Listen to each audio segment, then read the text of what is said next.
അസ്സലാമു അലൈക്കും വറഹ്മത്തുള്ളാഹി തആല വബറകാതുഹു. ഇന്നാണ് ഫർസാനയുടെ കുഞ്ഞിൻ്റെ സുന്നത്ത് കർമ്മം. എന്നാൽ സൈത്തൂൻ ബീവി പറഞ്ഞിരുന്നു അവരുടെ ഭർത്താവിനോട്, യാ സെയ്ഫ്, നിങ്ങൾ എന്തേ പറയുന്നത്? കുഞ്ഞ് കുറച്ചുകൂടി കഴിഞ്ഞിട്ടല്ലേ, അങ്ങനെ ആകുമ്പോഴല്ലേ കുഞ്ഞിനെന്തെങ്കിലും ഫുഡും കാര്യങ്ങളും ഒക്കെ കൊടുക്കാനൊക്കെ പറ്റുള്ളൂ. നീ എന്താ പറയുന്നത്? മുലപ്പാലിനേക്കാൾ നല്ല ഫുഡ് ഏതാ പെണ്ണേ? ജെയ്ത്തൂൻ ബിയുടെ സംശയത്തിന് സെയ്ഫ് അറബി അങ്ങനെയാണ് മറുപടി കൊടുത്തത്. അതൊക്കെ ശരി തന്നെയാണ്, പക്ഷേ എനിക്ക് എന്തൊക്കെയോ അല്ല, കിടക്കുന്ന കുട്ടിയല്ലേ, എത്ര ദിവസങ്ങളല്ലേ പ്രായമായിട്ടുള്ളൂ, ഈ സമയപ്പോഴേക്കും. എടി പെണ്ണേ, അങ്ങനെയൊന്നുമില്ല, ഏറ്റവും നല്ലത് ഏറ്റവും നേരത്തെ കഴിക്കുന്നതല്ലേ. എന്താ ഫർസാനയ്ക്ക് സമ്മതല്ലേ? ഫർസാനക്ക് കുഴപ്പമില്ല, നമ്മൾ എങ്ങനെയാണ് കുട്ടിനെ വളർത്തുന്നത് അതുപോലെയാണ് അവൾക്ക്, അല്ലാതെ വേറൊന്നുമല്ല. ഫർസാന മോളെ. ഫർസാന തൻ്റെ കുഞ്ഞിനെ നോക്കി ഇരിക്കുകയാണ്. പഠിച്ചോനെ, എങ്ങനെയാണ് ഇത്രയും ഗ്ലാമറുള്ള ഒരു കുഞ്ഞിനെ പഠിച്ചോനക്ക് തന്നത്? അല്ലാ, തൻ്റെ മുൻ ചരിത്രമൊക്കെ ആലോചിച്ച് നോക്കുകയാണെങ്കിൽ രാജേഷ്, അവൻ അത്ര വലിയ ഭംഗിയൊന്നുമില്ലായിരുന്നു, പക്ഷെ അവനോട് തോന്നിയ എന്തൊക്കെയൊരു ഇതുകൊണ്ട് അങ്ങനെ ആയി തീർന്നു. എന്താ ചെയ്യുക? ചുരുക്കി പറഞ്ഞാൽ ആ വലയിലങ്ങ് വീണുപോയി, അറിഞ്ഞില്ലല്ലോ. കള്ളുകുടിയും തമ്മാടിത്തരം കൊണ്ട് നടക്കുന്ന ആളാണ്. പിന്നീട് അതും മനസ്സിലായി, അതെ, തന്നെ വിൽക്കുവാനാണ് ഉദ്ദേശിക്കുന്നത്, അത് തന്നെ പൈസക്ക് വേണ്ടി കടം കൊടുക്കുന്ന രീതി. അല്ലാ റബ്ബെ, രക്ഷപ്പെട്ടത് തന്നെ. എന്നാൽ അതിനിടക്ക് അതെല്ലാം സംഭവിച്ചിരുന്നു. മറ്റൊന്നുമല്ല, അതെ, രാജേഷിൻ്റെ കുഞ്ഞ് എൻ്റെ വയറ്റിലായിരിക്കുന്നു എന്നുള്ള സത്യം ഞാൻ പിന്നീട് തിരിച്ചറിഞ്ഞു. പക്ഷേ ഫർസാന മോളെ, അവൾ എന്തൊക്കെയോ ചിന്തയിലായിരുന്നു. തൻ്റെ കുഞ്ഞിൻ്റെ മുഖത്ത് നോക്കി ഒരു നിമിഷം അവൾ ഞെട്ടിപ്പോയി. ബേബി, എന്താ മോളെ ആലോചിച്ചിരിക്കുന്നത്? മോള് വിഷമിക്കണ്ട കേട്ടോ. അതെ, അതൊക്കെ സർവ്വസാധാരണമാണ്. അതായത് എത്രയോ ആളുകൾ അങ്ങനെ പ്രസവിച്ച് കിടക്കുന്ന സമയത്തൊക്കെ സുന്നത്ത് ചെയ്യാറുണ്ട്, അതുകൊണ്ട് മോള് വിഷമിക്കണ്ട. ബേബി, അത് മോൾക്ക് വിഷമമുണ്ടോ? മോളോട് സമ്മതം ചോദിക്കാൻ ശരിയാവില്ലല്ലോ. നിങ്ങളുടെ ഇഷ്ടം പോലെയാണ് ഈ കുഞ്ഞിൻ്റെത്, എല്ലാ കാര്യങ്ങളും. നിങ്ങളാണല്ലോ ഈ കുഞ്ഞിൻ്റെ മാതാപിതാക്കൾ. ശരിക്കും പറഞ്ഞാൽ ജെയ്ത്തൂൻ ബീവിയുടെ കണ്ണുകൾ നിറഞ്ഞു. പഠിച്ചോനെ, ആരും ഉണ്ടാവില്ല, സ്വന്തം കുഞ്ഞുണ്ടായിക്കഴിഞ്ഞാൽ പിന്നെ അവർ വിട്ടുതരുന്നതല്ല. അങ്ങനെ അത് ശരിയാണ്, ഒരിക്കൽ പോലും പിന്നീട് പ്രസവിച്ച ഉമ്മ വിട്ടുതരില്ല എന്നതാണ് യഥാർത്ഥ സത്യം. പക്ഷേ ഫർസാനയെക്കുറിച്ച് ഓർക്കുമ്പോൾ സത്യം പറഞ്ഞാൽ ജെയ്ത്തൂൻ ബീവിക്ക് വല്ലാത്തൊരു സങ്കടമാണ് തോന്നിയത്. മോളെ ഫർസാന, സത്യം പറഞ്ഞാൽ പഠിച്ചവനാണടി നിനക്ക് ഇങ്ങനൊരു ഭാഗ്യം നൽകിയത്. അതെ, എനിക്കും നിന്നെ എനിക്ക് തന്നതും പടച്ചറമ്പാണ്. നമ്മുടെ വീട്ടിൽ ഒരു കുഞ്ഞ് പിറക്കാൻ കാരണക്കാരിയായ നീ വളരെയധികം ഭാഗ്യവതിയാണ്. നമ്മുടെ മോൻ നോക്കിക്കോ, സെയ്ഫ് അറബിയുടെ അതെ അവകാശിയായി വളർന്നു വരും. ഇതും ഈ കണ്ട സ്വത്തും എനിക്കുള്ളതും. നിനക്കറിയാലോ എനിക്ക് എത്രമാത്രം സ്വത്തുണ്ടെന്ന്. അതൊക്കെ നമ്മുടെ മോൻക്ക് അവകാശപ്പെട്ടതായിരിക്കും, അതിൻ്റെയൊക്കെ ഉടമസ്ഥത അവനായിരിക്കും എൻ്റെ കാലശേഷമായാലും. ഫർസാനയുടെ കണ്ണുകൾ നിറഞ്ഞു. പഠിച്ചോനെ, ഞാൻ പ്രസവിച്ച കുഞ്ഞിനെ ഇത്രയധികം ബഹുമതിയോ റബ്ബേ, അല്ലാ, അതും ആ രാജേഷിൻ്റെ കുഞ്ഞിനോ? ഒരു നിമിഷം അവളുടെ മനസ്സ് വല്ലാതെ, അങ്ങനെ ആലോചിക്കാൻ പാടില്ല. എത്രയും പെട്ടെന്ന് ചേലാകർമ്മം ചെയ്യട്ടെ, സുന്നത്ത് ചെയ്യട്ടെ. എൻ്റെ കുഞ്ഞിനെ ഒരു മുസ്ലിമായ കുട്ടിയായി എനിക്ക് വളർത്തണം. അതെ, അവനൊരു ഹിന്ദുവിൻ്റെ കുഞ്ഞാണെങ്കിൽ കൂടിയിട്ട് മുസ്ലിമായിട്ട് അവനെ വളർത്തണം, അതാണ് എൻ്റെ ആഗ്രഹം. അതിന് പെട്ടെന്ന് തന്നെ സുന്നത്ത് കർമ്മം ചെയ്യുകയാണ് നല്ലത്. ബീവി.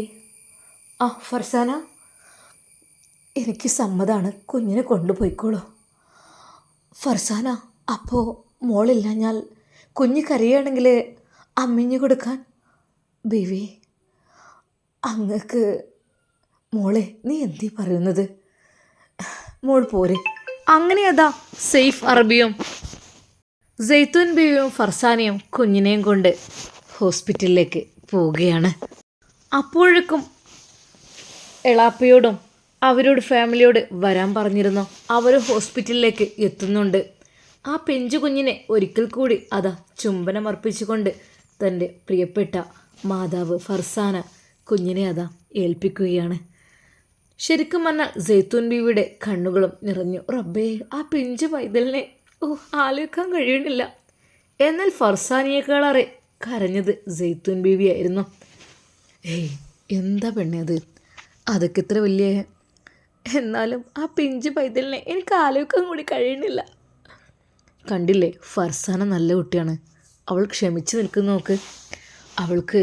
പക്ഷേ ഈ സമയം ഫർസാനയുടെ മനസ്സിൽ മറ്റൊന്നുമല്ലായിരുന്നു. അതെ റബ്ബേ, എൻ്റെ കുഞ്ഞിനെ മുസ്ലിമായി വളർത്തണം, അതായിരുന്നു അവൾ ആഗ്രഹിച്ചിരുന്നത്. ഒരിക്കൽ പോലും അവൻ്റെ പിതാവ് എങ്ങാനും കടന്നു വന്നാൽ തൻ്റെ കുഞ്ഞാണെന്ന് പറഞ്ഞ് തട്ടിപ്പറിച്ച് എൻ്റെ മോനെ കൊണ്ടുപോകാൻ പാടില്ല. അത് ഒരു പക്ഷേ അവൻ അറിയാമായിരുന്നു അന്ന് ഞാൻ ഗർഭിണിയാണ് എന്നുള്ളത്. അന്ന് ആ അമ്മ എനിക്ക് തരുവാൻ കൽപ്പിച്ച ആ ഒരു ഗുളിക അമ്മ എടുത്ത് വലിച്ചെറിയുകയായിരുന്നു. ഒരിക്കലും കുടിക്കരുത് മോളെ എന്ന് പറഞ്ഞ് അവൻ എന്നെ നിർബന്ധിച്ച് കഴിപ്പിക്കുവാൻ വേണ്ടി ശ്രമിക്കുന്നതിനിടെയാണ് അമ്മ പറഞ്ഞത് ഞാൻ കൊടുത്തോളാന്ന്. ആ രാത്രിയിൽ അമ്മ എന്നോട് പറഞ്ഞു, മോളെ നീ എങ്ങോട്ടെങ്കിലും രക്ഷപ്പെട്ടോ, ഇനിയൊരു പക്ഷേ നിന്നെ കണ്ടാൽ അവൻ വെറുതെ വിടില്ല, മോള് രക്ഷപ്പെട്ടോ എന്ന് പറഞ്ഞ് കണ്ണീരോടെ ആ അമ്മ എന്നെ യാത്രയാക്കി. അതൊന്നും മറക്കാൻ കഴിയുന്നില്ല. എന്തൊക്കെ തന്നെയാലും അവൻ വിചാരിക്കുന്നുണ്ടാവും, ഇല്ല എൻ്റെ കുഞ്ഞ് എവിടെയോ ജീവിച്ചിരിപ്പുണ്ട് എന്ന്. ഒരു പക്ഷേ അവന് തട്ടിക്കൊണ്ടു പോകാനും ചാൻസ് ഉണ്ട്. അതുകൊണ്ട് ഒരിക്കൽ പോലും എൻ്റെ നാട്ടിലേക്ക് കുഞ്ഞിനെ കൊണ്ടുപോവില്ല ഞാൻ. അവൻ ഇവിടെ വളരട്ടെ. ഒരിക്കൽ പോലും. അവളുടെ ചിന്തകൾ അങ്ങനെ കാടുകയറി പോവുകയായിരുന്നു. ശരിക്കും ഫർസാന ഞെട്ടിത്തെറിച്ച് നിൽക്കുകയാണ്. അപ്പോഴേക്കും അതാ അവരുടെ ഫാമിലിയും എത്തിയിട്ടുണ്ട്. ഷെഫി ഉസ്താദും അവിടെ എത്തി. ഹിജാബ് ധരിച്ച 2 സ്ത്രീകൾ, അതിലൊന്ന് ഫർസാന, അതിലൊന്ന് സൈത്തൂൻ ബീവി. കണ്ടപാടെ അതാ ഉസ്താദിനോട് പറയുന്നു, അത് സൈഫിൻ്റെ ഭാര്യമാരാണ്, അതിലെ ഒരാളുടെ കുഞ്ഞാണിപ്പത്. ഒരാൾക്ക് കുഞ്ഞില്ലാത്തത് കൊണ്ട് മറ്റേ കല്യാണം കഴിച്ച് പെട്ടെന്ന് കുഞ്ഞൊക്കായി, അതിൻ്റെ ചേലാകർമ്മമാണ്. ഓ മാഷാ അല്ലാ, ഷെഫി ഉസ്താദ് അത് പറഞ്ഞു. പക്ഷേ സൈത്തൂൻ ബീവിയും ഫർസാനയും വളരെ സുരക്ഷിതമായ ഒരിടത്താണ് നിൽക്കുന്നത്.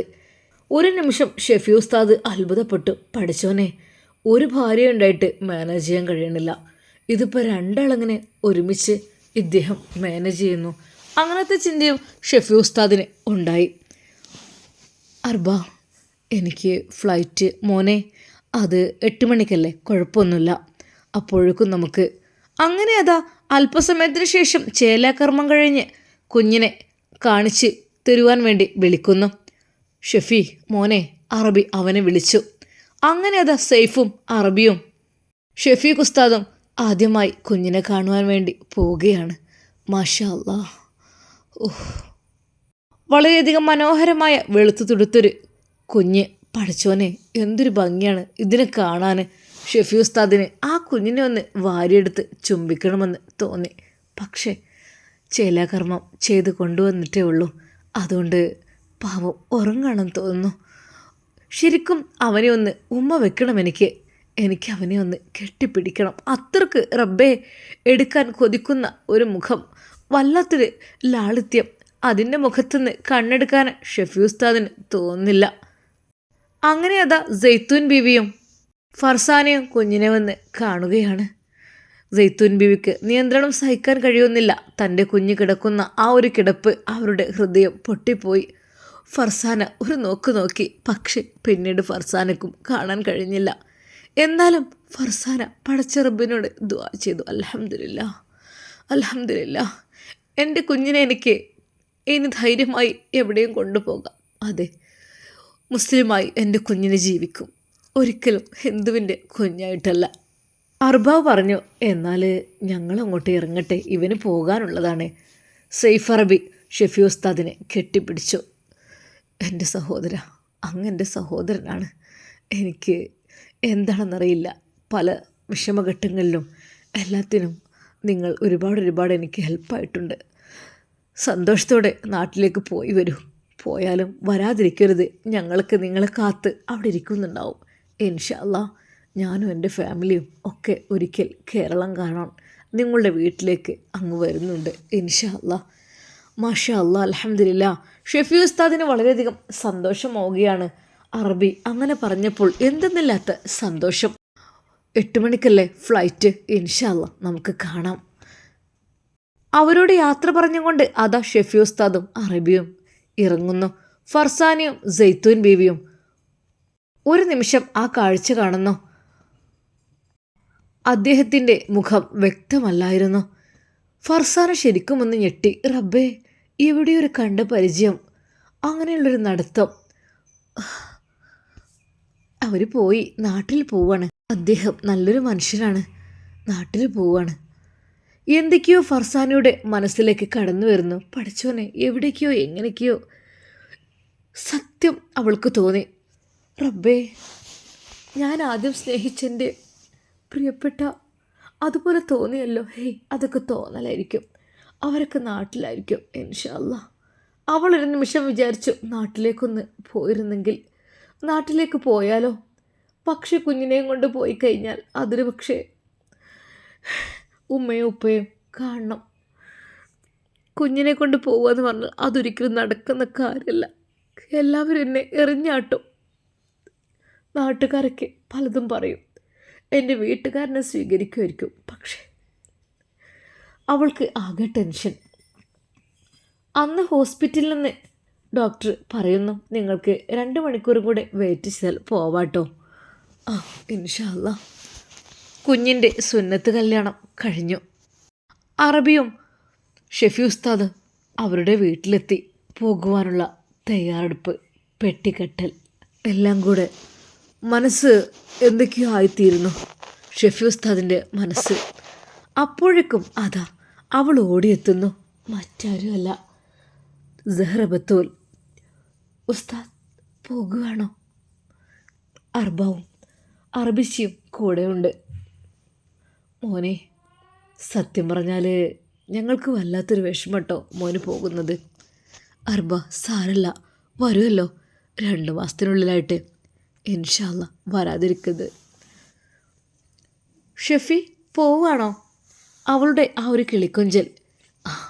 മോളെ, പോവാണ്, പോയിട്ട് വരാട്ടോ. നല്ല കുട്ടിയെ പഠിക്കണം. ഞാൻ എങ്ങനെ പഠിക്കും ഉസ്താദില്ലാതെ? ഉമ്മയും ഉപ്പയൊക്കെ ഉണ്ടല്ലോ, ഞാൻ പഠിപ്പിച്ച ഭാഗങ്ങളൊക്കെ നന്നായിട്ട് പഠിക്കണം. എല്ലാം ഞാൻ പറഞ്ഞു തന്നൊന്നും നീ മറന്നിട്ടില്ലല്ലോ ഉസ്താദെ. അതെങ്ങനെ മറക്കാനാ? അതിൻ്റെ ഹൃദയത്തിൽ കൊത്തിവെച്ചിട്ടുണ്ട് ഞാൻ. അങ്ങയുടെ ആ ഒരു വാക്കുകൾ അതെൻ്റെ ഹൃദയത്തിലാണ്. പെട്ടി കെട്ടിക്കൊണ്ടിരിക്കുമ്പോഴെല്ലാം ഷെഫി ഉസ്താദിന് നല്ല സങ്കടം ഉണ്ടായിരുന്നു. ഉമ്മയെ ഒന്ന് വിളിച്ചു. ഉമ്മ സുഖല്ലേ? മോനെ, ഉമ്മാൻ്റെ കുട്ടി പോരണമെന്നല്ലേ? ഉമ്മ നോക്കട്ടെ. മോനെ, പറ്റുന്നുണ്ടെങ്കിൽ ഒന്ന് പോന്നാളി, ഉമ്മാക്കൊന്ന് കാണാലോ. ഉമ്മ ഇൻഷാ അല്ലാ നോക്കട്ടെ. അന്ന് അവൻ വരുന്ന വിവരമൊന്നും കാര്യമായിട്ട് ആരോടും പറഞ്ഞില്ല. അഥവാ ഇനി പറഞ്ഞാൽ തന്നെ വേണ്ട. തൽക്കാലം സർപ്രൈസായിട്ട് അങ്ങ് കടന്നെല്ലാം അതായിരിക്കും നല്ലത്. എൻ്റെ പ്രിയപ്പെട്ട ഉമ്മയൊന്ന് കെട്ടിപ്പിടിച്ച് എനിക്ക് ഉമ്മ വെക്കണം. എൻ്റെ പൊന്നുമ്മയെ, പാവം, എനിക്ക് വേണ്ടി കണ്ണീരൊഴുകി പ്രാർത്ഥിക്കുന്ന എൻ്റെ ഉമ്മയെ. എന്തൊക്കെ തന്നെയാണോ ഷെഫി ഉസ്താദ് അതാ സക്കീർ ഉസ്താദിനെ വിളിച്ച് കാര്യങ്ങൾ പറയുന്നു. എടാ, ഇൻഷാ അല്ലാ ഞാനിവിടെ ഒരു 5:30 ആകുമ്പോഴേക്കൊക്കെ അവിടെ ഇറങ്ങും കേട്ടോ. ഇൻഷാ അല്ലാ. പിന്നെ ആരോടൊന്നും പറയണ്ട, നീ മാത്രം അറിഞ്ഞാൽ മതി കേട്ടോ. ഓക്കെ, നീ പോരെ. സക്കീർ ഉസ്താദ് ഈ ഒരു വിവരം തൻ്റെ പ്രിയപ്പെട്ട ഉമ്മയോട് പോലും പറഞ്ഞില്ല. കാരണം വേണ്ട, തൻ്റെ കൂട്ടുകാരൻ അങ്ങനെ പറഞ്ഞല്ലേ. ഉമ്മയുടെ കാര്യങ്ങൾ പറഞ്ഞു. ഉമ്മ, എനിക്ക് എയർപോർട്ട് വരുന്ന പോകണം, എൻ്റെ ഫ്രണ്ടിനെ ഒന്ന് കൊണ്ടുവരാൻ വേണ്ടിയിട്ട്. മോനെ, ആരാടാ ഇപ്പോൾ? എൻ്റെ കുട്ടിക്ക് അവിടെ ഫ്രണ്ട് പോയാലൊന്നും അതിനകത്ത് ആയിട്ടുമില്ലല്ലോ ഉമ്മ. അതൊക്കെ ഉണ്ട് ഉമ്മ, ഇൻഷാ അല്ലാ. അങ്ങനെ അതാ ഷെഫി ഉസ്താദ് വീട്ടിൽ നിന്ന് ഇറങ്ങുകയാണ്. സഹ്റ ബത്തൂൽ പൊട്ടിക്കരയുകയാണ്. ഉപ്പയെ കെട്ടിപ്പിടിച്ചുകൊണ്ട് അവൾ കരയുന്നു. ഉപ്പ. മോളെ കരയണ്ട, നിൻ്റെ ഉസ്താദാണ്. ഇൻഷാ അല്ലാ മോളുടെ സ്കൂളൊക്കെ തുറക്കാനാകുമ്പോഴേക്ക് തിരിച്ചു വരും. പിന്നെ സ്കൂളൊക്കെ അടക്കല്ലേ, അപ്പോൾ ഇനി ഇൻഷാ അല്ലാ ഉസ്താദിനും വേണ്ടേ റെസ്റ്റും കാര്യങ്ങളൊക്കെ, ഫാമിലിയൊക്കെ ഉള്ളതല്ലേ. ഉമ്മയെയും ഉപ്പയെയും കെട്ടിപ്പിടിച്ചുകൊണ്ട് അവൾ കരയുന്നു. അങ്ങനെ അതാ പുതിയൊരു ഡ്രൈവറെ അവിടെ ഏൽപ്പിച്ച് ഷെഫി ഉസ്താദിനെ യാത്ര അയക്കുകയാണ്. കൂടെ അറബിച്ചിയും മകളും ഉണ്ടായിരുന്നു. വേദനയോടുകൂടെ അവർ വിഷമത്തോടുകൂടെ ഷെഫി ഉസ്താദിനെ യാത്ര അയക്കുകയാണ്. എന്താണെന്നറിയില്ല, വീട്ടിൽ നിന്ന് ഒരു ബർക്കത്ത് പോകുന്ന പോലെയാണ് അവർക്ക് തോന്നുന്നത്. അത് സ്വാലിഹായ ഹൈറായ ആ ഒരു പണ്ഡിതൻ ആ വീട്ടിൽ നിന്ന് ഇറങ്ങിപ്പോകുമ്പോൾ അവരുടെ മനസ്സാകെ ഒരുപാട് വേദനിച്ചിരുന്നു. അങ്ങനെ അതാ ഷെഫി ഉസ്താദ് വേദനിക്കുന്ന മനസ്സുമായി വിതുമ്പുന്ന ചുണ്ടുകളുമായി അവരോട് യാത്ര ചോദിക്കാണ്. ഇൻഷാ അല്ലാ പോയിട്ട് വരാം. ഷെഫി ഉസ്താദ് എയർപോർട്ടിനകത്തേക്ക് പ്രവേശിക്കുമ്പോൾ അതാ ഒരാൾ അങ്ങോട്ട് പെട്ടെന്ന് വരുന്നു. അത് മറ്റാരുമായിരുന്നില്ല, സെയ്ഫ് അറബിയായിരുന്നു. അദ്ദേഹത്തിൻ്റെ എന്തൊരു ഗിഫ്റ്റുമായിട്ട്. മോനെ ഇതുകൂടെ ഇൻക്ലൂഡ് ചെയ്യാൻ പറ്റുമോ? ലഗേജ് നോ പ്രോബ്ലം, ഞാൻ ഡ്യൂട്ടി കെട്ടിക്കോളാം, ആ കാര്യമൊന്നും മോൻ അറിയണ്ട. അപ്പോൾ തന്നെ അദ്ദേഹം ഓരോ കാര്യങ്ങൾ സെറ്റാക്കുന്നു. അങ്ങനെ അതാ അവർ ധൈര്യമായി ഷെഫി ഉസ്താദിന് ധൈര്യം പകർന്നുകൊണ്ട് യാത്രയാക്കുന്നു. എയർപോർട്ടിനകത്തേക്ക് അദ്ദേഹം കയറി. ഷെഫി ഉസ്താദും അവരുടെ മറ്റു കുടുംബാംഗങ്ങളും സത്യം പറഞ്ഞാൽ വളരെ വിഷമിച്ചു. എടാ വല്ലാത്തൊരു വിഷമല്ലേ, വല്ലാത്തൊരു വേദനയായിപ്പോയി. സാരല്ല, അവർക്കുമില്ലേ കുടുംബം. എന്നാലും നമ്മൾക്ക് ഇത്രയധികം വേണ്ടപ്പെട്ട ഒരാൾ നമുക്ക് വേണ്ടി നമ്മുടെ കുടുംബത്തിലേക്ക് എത്തിച്ചെന്ന പോലെയാണ് എനിക്ക് തോന്നിയത്. റബ്ബേ നീ കാക്ക്. അങ്ങനെ അത് ഷെഫി ഉസ്താദിനെ അവരെല്ലാവരും കൂടി യാത്ര അയച്ചു. സഹറബത്തുൽ വിതുമ്പി കരയുന്നുണ്ട്. പൊന്നു മോളെ വരും, 2 മാസത്തിനുള്ളിൽ വരുമല്ലോ മോളെ. ഒരിക്കൽ കൂടി തൻ്റെ പ്രിയപ്പെട്ട ഉസ്താദിനെ അവൾ നോക്കുന്നു. മോളെ ഇനി കാണില്ല, പോയി മറഞ്ഞു. എല്ലാവർക്കും വല്ലാത്തൊരു സങ്കടം. ഇൻഷാ അല്ലാ നമുക്കിതിൻ്റെ ബാക്കി ഭാഗം നാളെ കാണാം. അതുവരേക്കും എല്ലാവർക്കും അസ്സലാമു അലൈക്കും വറഹ്മത്തുള്ളാഹി തആല വബറകാതുഹു.